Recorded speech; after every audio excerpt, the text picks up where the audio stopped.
Hey folks, Steve here with another special Highway to the Kremlin 2 video for you today. This video is going to be a conversation a bit about strategy in this game. Um, I, because it occurred to me that before I start actually playing, I should have a coherent idea of what I want to do and why. So the last video, we did how to set up a scenario. So if you're following along, I think this is also a good thing to do in order here. Set up the game, and now we should be thinking about what are we actually going to try to achieve to win the game. Now, I have here set up the Borodino scenario. We're going to be playing that as a battle scenario before we take on the likes of the campaign. Um, but generally speaking, a lot of the rules around victory are going to be tied to the same idea, at least until the campaign game would reach a point where the French are trying to retreat home, which I'm really not going to worry about that for probably a long time. Um, but for the main part of the game, we care a lot about the Paris morale track.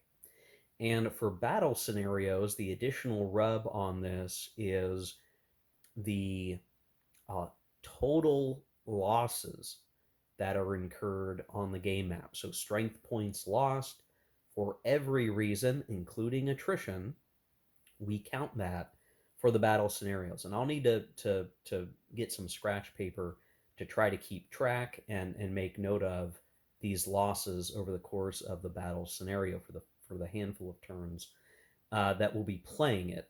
The key thing there is we're not going to count garrisons being destroyed or removed. It is going to be strength points from forces, whether that's I guess by and large with a leader. So if we are winning the attritional conflict in a battle scenario, that's going to give us a better shift for victory points, and there's a way to track that. So we don't need to look at the numbers right now, but just to know, like, we want to minimize our strength point losses as both sides, and that includes thinking about impacts of attrition. So if we take attrition, or we're likely to take attrition, are we getting anything out of that that would eliminate enough enemy strength points to make the attrition worthwhile? So that's going to be one thing we need to keep in mind. Besides the strength point losses, the other big factor is again the Paris morale track, and basically we're going to have a victory point accreditation based on where the morale Paris morale track marker is compared to where it started. So just going to lift up the camera here and do a little bit of movement. Hopefully it doesn't make you sick. At the beginning of this scenario, the Paris morale track is at +1. In the campaign scenario or other scenarios, that level is going to differ. It might be 0. It might be trending, backward into the negatives. But that is something that we will keep in mind. One of the things to know, and this is maybe more relevant for the campaign game, is if you have the Paris morale track at +5 and you do something that would make it basically shift over into the non existent +6 space, right? It doesn't exist, it's not there. But if you went above +5 in morale, that would be an automatic victory for the French. Likewise, if the Russians push the Paris morale track beyond -5 into the hypothetical -6, that would be a Russian victory. So we are going to want to watch that. Now, in a battle scenario, we're not going to expect to see that morale marker move a lot, but it is important to think about what are the circumstances by which the morale track is going to change. So really, there's going to be two methods that deal with the results of combat. One is in the case of a critical battle. Now, this is described in the standard rulebook. It's a pretty straightforward idea. If you have a combat that goes very strongly in one side's direction and the actual losses incurred, including from pursuit, which is going to be an important aspect of the combat we're going to need to keep in mind. And we'll try to explain that as we go in detail when we get to that. If the losses are very stark and different, and if the enemy has lost at least 3 strength points, the difference between the winner's losses and the loser's losses are the threshold for a die roll. And if you roll within that range, you get a victory point, or rather, I'm sorry, you get a morale shift in your favor. So the example in the standard rulebook is maybe the defender, or the loser, I should say, the loser has lost 6 strength points. The winner lost 3, and I'd say that's a pretty good battle victory, I think, all things considered. So the loser lost 6, which is more than 3, and the difference between the winner and the loser is the number 3. So you are rolling a die. You hope to roll equal to or less than a 3. If that's the case, then that winner is going to get a shift in morale. And you would consider this like a extreme destruction or impact to the enemy army, which gives you a morale boost, or a morale loss potentially, however you want to look at that. But obviously, field battle victories can matter for this. So I'm not sure that we're going to see a lot of that in any of the battles in the battle scenario. There might simply not be enough opportunities for that dramatic of a victory to create it, but it is something that, when you think that the range only goes from -5 to 5, basically 1, 2, 3, 4, 5, 6, 7, 8, 9, 10, 11, 11 different, states of morale, even 1 point is actually quite a bit. Now, the other thing that can happen is if you completely eliminate, or you eliminate a stack with a leader, or you overrun a leader, and that leader has either one of these star notations on there, or their command span is at least 6. Like, there are several leaders that are like that.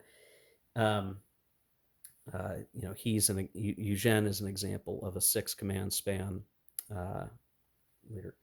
If they are removed from the game because they've been captured from, again, their stack being eliminated, or they're by themselves unemployed and they get overrun, that will be worth a morale point. So even the smaller stacks that may not be, the highlight of a big grand battle, if it is a good enough leader, and if that stack gets smooshed all the way, that will lead to a capture, and that will lead to a morale shift. So the battlefield does matter quite a lot.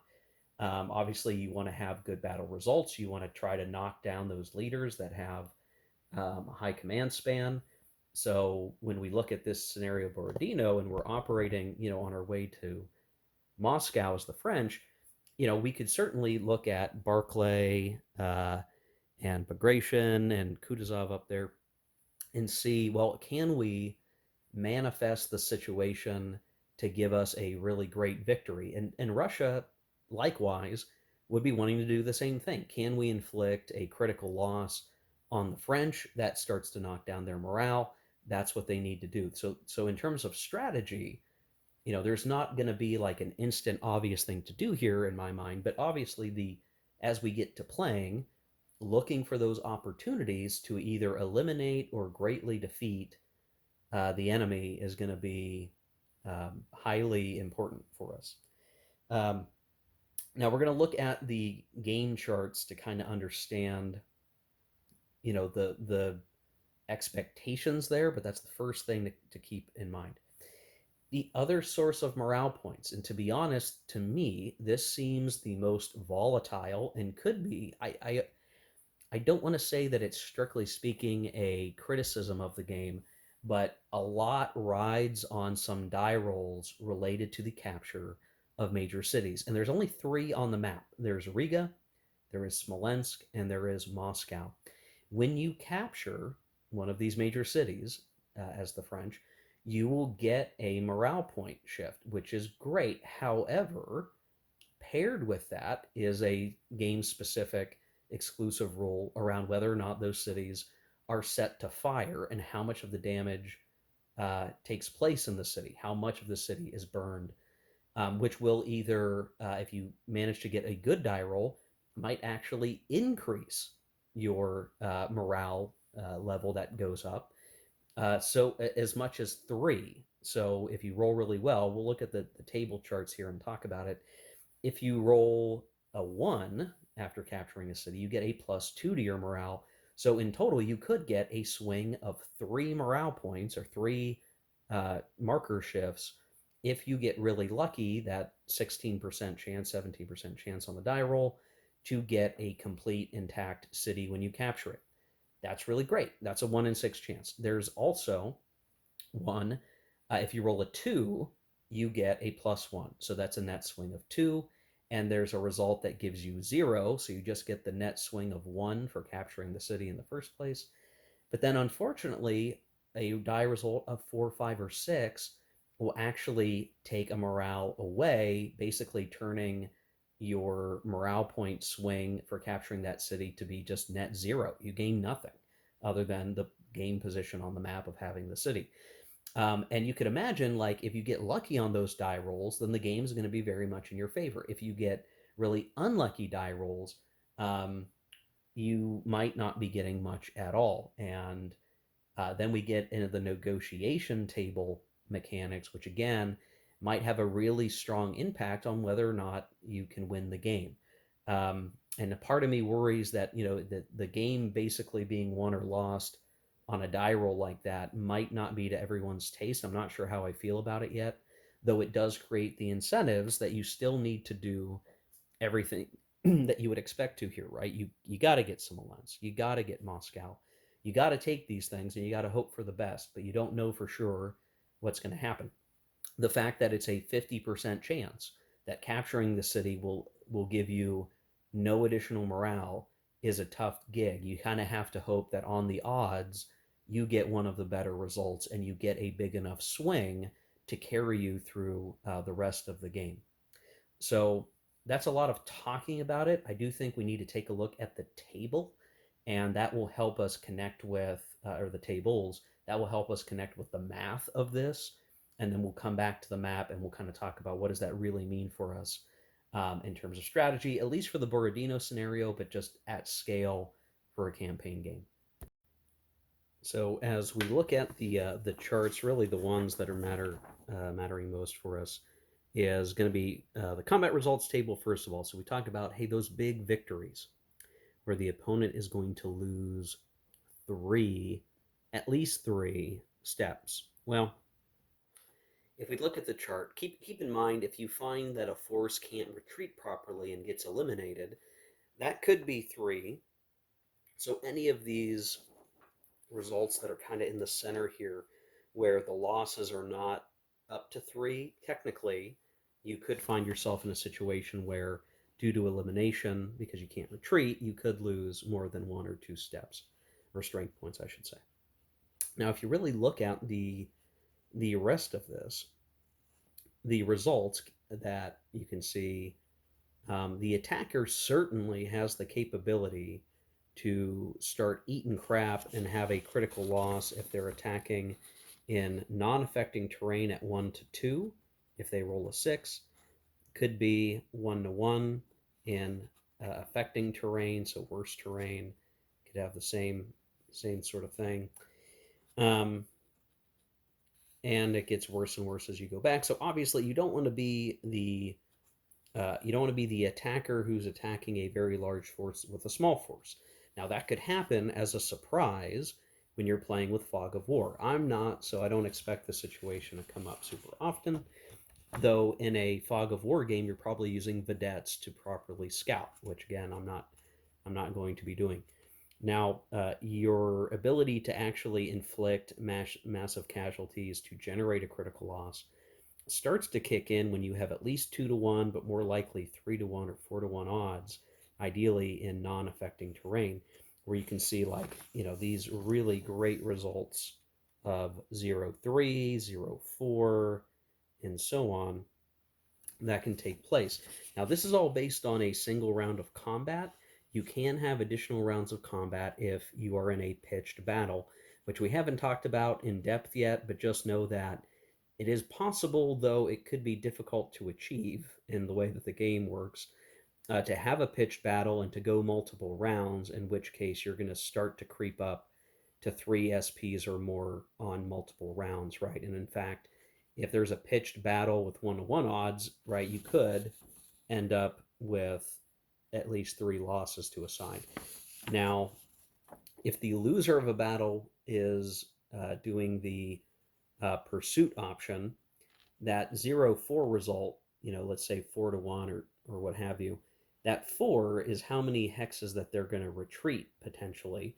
And then you have to do a pursuit table check to see if you actually chase after them enough to do uh, strength point losses one per hex.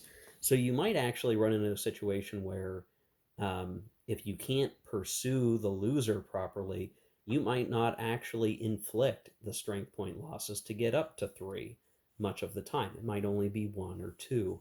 And so long as both sides, or at least the loser, is not interested in a pitched battle, it is going to be very difficult to achieve a critical battle result. So we want to keep that in mind.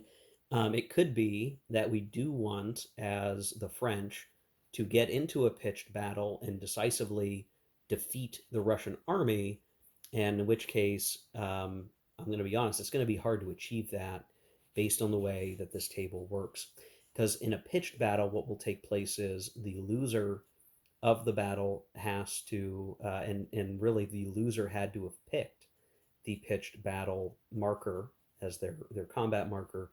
If they lose, then the defender gets to counterattack, and I guess what you would hope is they flub their counterattack and you come out ahead.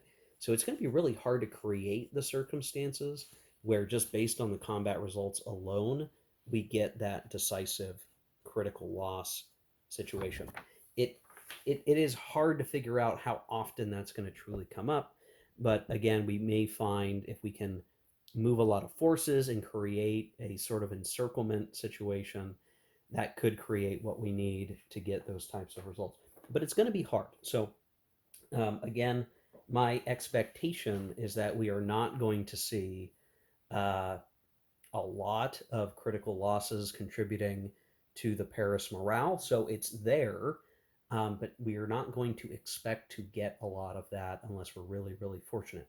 Now, keep in mind the rule is also that there are three strength points lost. So even if you had like a 5-1 odds and you rolled really well and you eliminated a stack of two strength points or something, the loser has to lose three to get to that threshold, and then you compare the two losses of each side to determine the die roll. So there is that die roll happening. So imagine, if let's say you caused four step losses to the loser, but you suffered three in return, which is really not that far fetched to happen across a whole set of battles, rounds of combat. You would have to roll one on a die to get that morale increase. If you were to really drive it up really high and had that, 2-6 or 2-5, then you would have a difference of three, and you have basically a 50-50 chance of getting that morale track change. So it's going to be very unlikely. It's there. If we can find those circumstances to completely eliminate a stack and capture the leader, that might be a more guaranteed situation. So we just need to capture the leader. We could hunt a stack down and really try to eliminate it and bag a good leader. That is maybe more guaranteed given the dice situation than the critical loss bit. It's just going to be hard for us to make up, a lot of morale increases from the combat alone. If I were to look out at some of these units and just understanding like, well, what are we comparing here? Well, um, if we look at Barclay's stack here, he's got at least as of this setup. Let's see, one, two,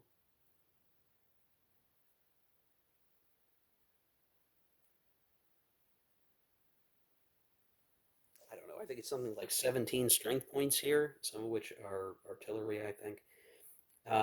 And if you include everybody that's around Napoleon, now Napoleon has, 9 strength points. Ney has um, 3, so that's up to 12. Davout has uh, 6. So if you add up, all of the major French forces here, you start to get almost a 1-to-1 kind of ratio here. And if we were to, do all the engagements we expect, um, it's not as though any side, at least amongst the main armies, are going to have anything more than probably a 1 to 2, 1 to 1, or 2 to 1 ratio. It may be in kind of the outskirts where you can concentrate strength against a spread out enemy. Would you expect to see really strong combat ratio? So it's more like you're going to be rolling on the 1 to 1 chart, and you're going to be fighting basically in the edges of pinging each other for strength point versus strength point, depending again on pursuit capability, and all of that. Now, I want to make sure folks understand the what could be conceived of as a very dodgy combat system, where if you don't want to stick around for combat, you don't have to, right? The basic rules are that you move, and then your opponent could use initiative movement to run away. You could almost think of this like an interception or withdrawal mechanic in some other sort of operational war games or card games, card driven games. But if you are choosing pursuit in your combat, you're basically expecting to say, if I lose, I want to be able to run away, rather than, get to counterattack. And so this is kind of one of those weird things where, again, there's this weird operational logic you need to build into your choice. But let's say that you did, defeat your opponent in battle, and they had decided to use the pursuit combat chit or combat marker. Well, what we would do is first, after first of all, the attacker takes the step losses. So you, as the winner, if you were attacking and your opponent was defending and they got a pursuit, you would first, take the winner takes losses. Now, on the combat chart, let's just say for fun here that we got a really good result, and we got a 0-3 result, let's say. So 0-3, we don't take any, good for us. Now what we would need to do is compare the leaders that were in charge of the forces. Now, um, let's just say for the sake of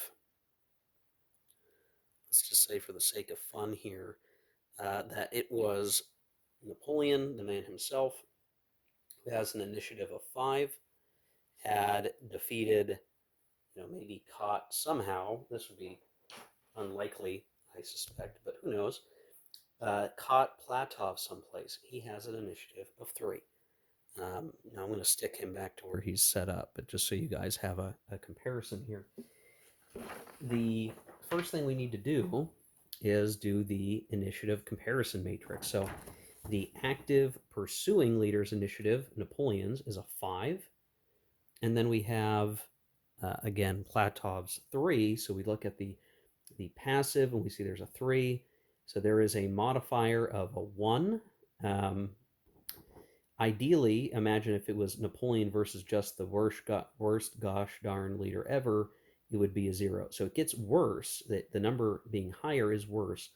If it was a 5 versus a 5, Napoleon's equal, it would be a +2, which we wouldn't want. So a leader that doesn't have good initiative is going to have a harder time getting away from a very active leader, right? It could be confusing if you were looking at this chart for the first time, and you might think, are we supposed to subtract or add that number? That is a positive number, so we're going to be adding it. Next, what you need to do is look at the pursuit table. So again, we say the length of retreat. So in our combat result, we got a 3, right? And our initiative of a 5, unmodified, initiative of our leader is a 5. So we look at the 5 and 3. We're going to use this second column on the table below. So like these tables are relational. So we're going to use this second row. It's got kind of a yellow background, if you can tell that on your monitor. So then what we would do is we would roll a die, and we would add the 1 from the initiative comparison, and that would tell us the length of advance in hexes. So we're definitely not going to get the -1 or 0. which would be great to get because what that would mean is we basically overrun the retreating force, or we get, we're going to get to do all the niceness that we could do. Um, uh, well, I guess it doesn't really work that way. You can check that, but main thing is if they get caught up somewhere and can't retreat, we could overrun them and eliminate them. Not likely to happen. So we're going to have a die roll, and we're going to add what, one, right? So if I roll the die, okay, I rolled a one. 1 plus 1 is 2. So on this given chart here, it's a 2. That's a pretty good result. That's a 3. So what will happen is, as we look back at our originating combat results table, if it was a 0-3 here, what it means is that the Platov's Cossacks will retreat 3 hexes, and Napoleon could pursue after him for 3 hexes, and for those 3 hexes, Platov would lose 3 strength points from his stack. And because that's 3, we actually would find ourselves in a case where Napoleon could get a morale increase based on the die roll. But keep in mind, if you don't have Napoleon pursuing, and let's say that you have a worse leader or maybe one who's as good as his opponent, what you're going to find, and if you don't roll very well, that even if the originating retreat was, say, 4 or 4 here, you could roll the die and only actually be able to advance 1, 2, or 3 hexes instead of the full 4. And in which case, only for those hexes that you actually pursue do you eliminate step losses. So there's just something there. If you don't want to be in a pitched battle, you're going to choose the pursuit option to hopefully get away and not actually take a bunch of damage. And if you're not fighting against a leader with strong initiative, you might be able to just get away really clean. It is going to be the way that leader effectiveness is rated in this game. Obviously, Napoleon has a 5. He's going to be one of the best leaders on the map. All the Russian leaders are either 4 or less, and probably the only other 5 initiative French leader that I can see right now is Davout, which makes sense because Davout kicks ass. Um, yeah, so that's how that works, guys. And you might be asked, like, why are we explaining this in a strategy video, like a high level strategy video? Well, that combat stuff is really going to inform how you move and operate, right? Like, when do you choose a pitched battle? Because that pitched battle is going to create um, difficult circumstances probably for both sides, and a pitched battle is going to be awfully attritional. So if you're playing for time, space for time, like the Russians, you're probably not going to pick pitched battle a lot of the time. You're going to want to use pursuit because you want to try to get away if you can help it. You don't want to take the full losses that'll be coming your way, or you at least want to be, when possible, force marching away from the enemy on their turn if you get good initiative die rolls. You might not always get those, but that's something you want to try to do.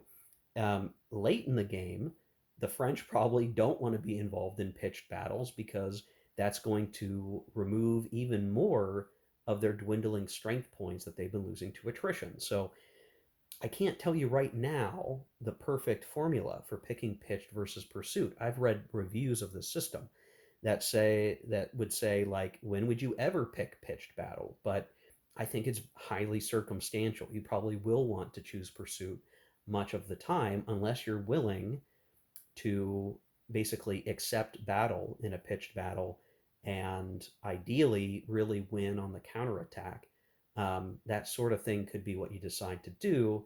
Maybe not one we'll see a lot in Highway to the Kremlin, but I could see this being more important in, say, Napoleon at the Crossroads, which is a Campaigns of Napoleon game around the Leipzig campaign, for instance. So a lot there to unpack, guys. But keep that in mind for the battle stuff. Like, that is really where this stuff starts to get uh, complex in the decision making, and I think at times non-obvious in special regard because these leaders with the little stars, you can choose to not use their combat bonus at all. They provide a die roll modifier, but you could choose to use it to be a -1 your die roll, which is good for you as the attacker. You can choose to not use it at all. You can even choose to have it negatively affect your die roll. And I've been trying to figure out why you might do that. And it could be that it's because you choose pitched battle and you kind of force the issue to create a loss so that when your opponent does a counterattack, they're going to lose heavily on the counterattack. I don't know if that game situation would really come up, but the rules tell you that you can ignore it, add it, or subtract it, that combat bonus to your die roll, which that is just very different, which leads me to believe that there is a layer of nuance here in the combat system in the overall operational gameplay that I think one has to really play to fully understand. And as of this video, I don't know what to tell you on it yet, but stay tuned. As I play the game, I may be able to articulate finer points around the delicate work of you know strategizing as a general, we'll say. To wrap things up in this video, I do want to close on what will probably be most important for the campaign game. I can't imagine this is going to matter as much in my Borodino scenario, but the sort of critical point in the campaign will come to a head when the French army approaches Moscow. And where the morale track sits at that point will really matter then. To revisit the uh, whole thing with capturing cities, this is the table right here, the fire intensity table. So you can see again, if you roll a 1, you get a +2 to your change in morale. A 2, you get a +1. A 3, it's just 0, but you functionally get 1 for capturing the city in the first place. That's not really listed here, but it is iterated in the rules. So you figure Riga, Smolensk, and Moscow. Well, if you capture probably Smolensk and Moscow would be the ones that you're aiming for. You might pick up Riga by happenstance. It might be a good idea to get if you can get it. Well, that might give you 3 total, right? 1 for each city. But each time you capture one, you roll on this table. And again, 4 through 6, 3/4 of the city burn -1, thus negating the +1. If you look here, so you basically have a 1 in 3 chance of getting a bonus and getting at least some chunk of the city intact to use as your, sort of a supply headquarters, whatever you want to look at it, and having some claim to have conquered enough of Russia to matter. So this die roll is awfully tricky because if you think about, like, okay, you've captured Smolensk. Let's say you got lucky and you rolled a 1. Well, assuming you've not gotten any other morale shifts just because the battles haven't been that, great in your favor, that still gives you, if you were starting from 0, a +3, which is pretty darn good, right? +3 out of a maximum +5 where you achieve victory. And if you captured Moscow and you got lucky again, that would push you up into +6 and you'd win the game, right? The cities are intact.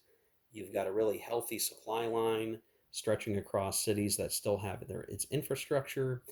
That is going to be a good thing. Now, imagine if you rolled instead the 4 through 6 on both of those, you would functionally be at 0 morale, making everything else harder. So much of the work you're doing across the map, capturing Smolensk, capturing Moscow, maybe capturing Riga over there, um, could actually, turn to ash in your mouth, so to speak, and you don't get anything. That's actually 50% of the time you're going to get nothing for Riga, Smolensk, or Moscow. So if you kind of round up or you try, like, what's the average result? Let's say you capture all 3 cities. Well, you might be lucky to be somewhere around morale 2 or 3, I would guess. If you were reasonably lucky and you try to average it out, um, you're probably going to be stuck between 0, +1, maybe +2. And if you get a stroke of luck, you might be at +3 or even +4. And then the really unlikely event, you could achieve automatic victory. Now, these die rolls are just with D6s, flat D6s. There's no modifiers. So it's not as though like there's the big wide range of results. These die rolls could dramatically affect the game. It could dramatically affect the trajectory of the game. Part of it makes me wonder if it's not like we have to accept this as an experience game than a real competitive type of game, because you could simply just get hosed, right? And a good capture of Smolensk with the city intact with that +2, giving you +3, that's enough to basically get you through potentially the rest of the game, I would think. Because you could capture Moscow. You wouldn't care if Moscow burned because you're sitting on that +3, and you're probably feeling pretty good about having the +3. Now you might wonder why. How much difference does it make, Steve, to be at 0 or +1 or +2, +3, +4, or +5? Well, that all comes into the negotiation table, which I will show in a second. But the way that this works is when the French player has captured Moscow, way out here, they get all the way up to Moscow and they capture it. There will be a die roll based on uh, the Paris morale track, and where you're at on that will affect the game. If you get all the way out to Moscow, you do your die rolls to see if your morale shifts. If you get to the end of the game turn, there's going to be a negotiation phase involving this 2d6 table here. Now, examine this for a moment. Keep in mind it's 2d6, which means your average result will be 7, and then every standard deviation in either direction will be a little, more likely than the other results, but less likely than 7, and you start to see a picture here.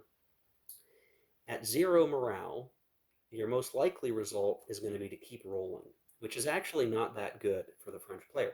The longer that you're still rolling, the deeper into winter you're going to get, and the worse things are going to get for your army potentially um, over time. Because you might eventually roll an extreme result here, the dots, which means that Russia refuses to surrender, and you're basically going to have to, you functionally lost the campaign, and you're going to begin to retreat back to France, is what that really means. And that's a whole other segment of the game I'm not going to focus too heavily on right now. Rolling again, but the N, roll again just means you do it again at the end of the next turn. N means that a negotiation has occurred, and then you basically keep rolling either until they refuse to surrender or they get a second end result, in which case France wins the game. Now, notice the difference between 0 and, let's say, we got reasonably fortunate and we got up to that 3 level. You see the ends here. Make sure you keep in mind the bell curve here. Most of your results are going to be beneficial. It's just a matter of time. And that cutover point is really probably at +2, where, it's possible to get snake eyes or a 3, but more likely you're going to be rolling somewhere in here. And again, all you need to do is get N twice. They don't have to be consecutive, I don't think, based on my reading. If you can get the 2 N results, you're going to win. So if you're having a hard time getting up to positive morale, it's still worthwhile to try and capture Moscow. Hopefully, when you capture Moscow, if you're running at 0, you get reasonably lucky, you hope, right, to get up to +2 or +3, and then you have a really good chance of maybe getting something to happen. Now, historically, right, we ended up getting these results. It just didn't work out.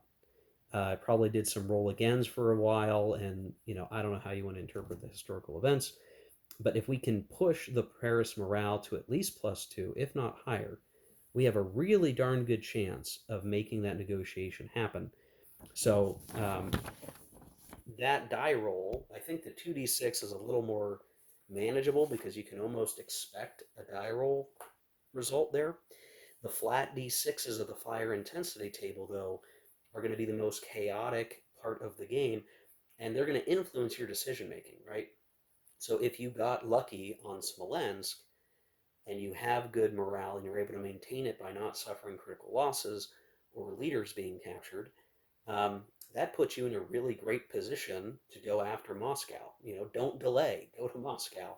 Get a negotiation result early. That puts everybody into camps, avoiding attrition, and you'll likely get another negotiation result. That's great. If you pick up Smolensk and you're eating crap and you're not getting any morale increases, that might be the reason, kind of like this scenario here, where Riga is not captured yet. If we really wanted better odds, we might begin to prioritize going after Riga to try to pick up some more morale points while also pushing for Moscow and kind of hedge your bets, right? Like if we did bad on Smolensk, we didn't get much, but we got a little bit out of Riga, and then Moscow, you know, at worst is going to give us nothing, or it's going to give us just that little bit more to push us into +4 or +5. That's going to be your, I guess, your gas pedal, right? And then you're looking at an ideal victory or forcing the Russians to really try to attack you at Moscow, where hopefully you're not on your last legs and you can fend them off. Um, the flat die rolls feel really impactful. I don't know that I like that, but I think there's enough room in the game for basically a handling of the situation. You're going to act and operate based on the game state as you play it. If you've gotten lucky, then you're probably going to be incentivized to move faster to get to Moscow and close it out. Um, if you've been eating crap, you might be taking things a little bit more slowly to try to eke out something sensical to safely get into Moscow, and then you're really in that unfortunate situation of hoping for a good fire intensity die roll for Moscow, and then the negotiation die rolls, which might go against you. Um, so I could imagine some long campaigns feeling very different based on what those die rolls give you. I don't know if there's any alternative way to adjudicate this that doesn't throw off some other balance part of the game. Um, but all of that needs exploration. So just pay the mind to the fire intensity table. Remember that you get one morale increase for the city, but 50% of the time that one is going to turn into zero. Other aspects of the time, it's going to at least give you that one victory, or not one victory. Sorry, guys. It's going to give you the one morale shift, or maybe two, or maybe three, based on again the luck of the die roll. Um, so as we look at strategy holistically, right, in the Borodino scenario for our game that I'll be playing here soon, I know right now that the Paris morale track is at +1. I don't necessarily need to be thinking too hard about the negotiation table because I don't think I'm going to have captured Moscow by the end of these turns. Who knows? I don't know. Maybe I will. It's hard to say. I'm going to guess not, though. And, I'll have to decide, do I want to, you know, try to stay in healthy shape fighting the Russians, fighting towards Moscow? And how much do I incentivize going to Riga out here? There are forces, but there's also Russians out here. Do I push for Riga to hopefully get some more increases to the morale chart while also moving towards Moscow?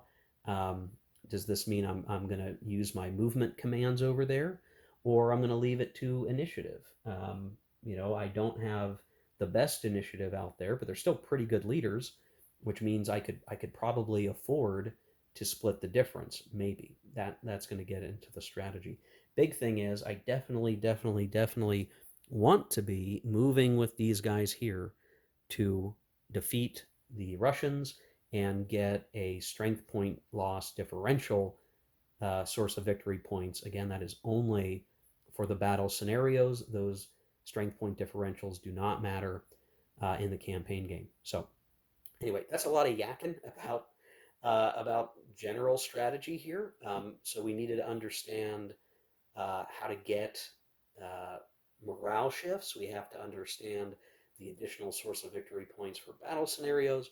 We had to examine actually how the combat system and the combat results work together. depending on how you want to, retreat or pursue to cause those losses that could get us a critical victory or a critical loss, or whatever the case may be. Um, I'm almost thinking of doing a video on pitched battles or like the battle sequence so that we could take a little bit closer look. I'm a little worried I'm talking too much about the game than playing it, but this is a totally new system for me, and I can tell there's a lot of layers to it. So we'll see. Next video, we'll be hitting something, so stay tuned for that. In the meantime, take care, keep on gaming. We'll see you in the next one.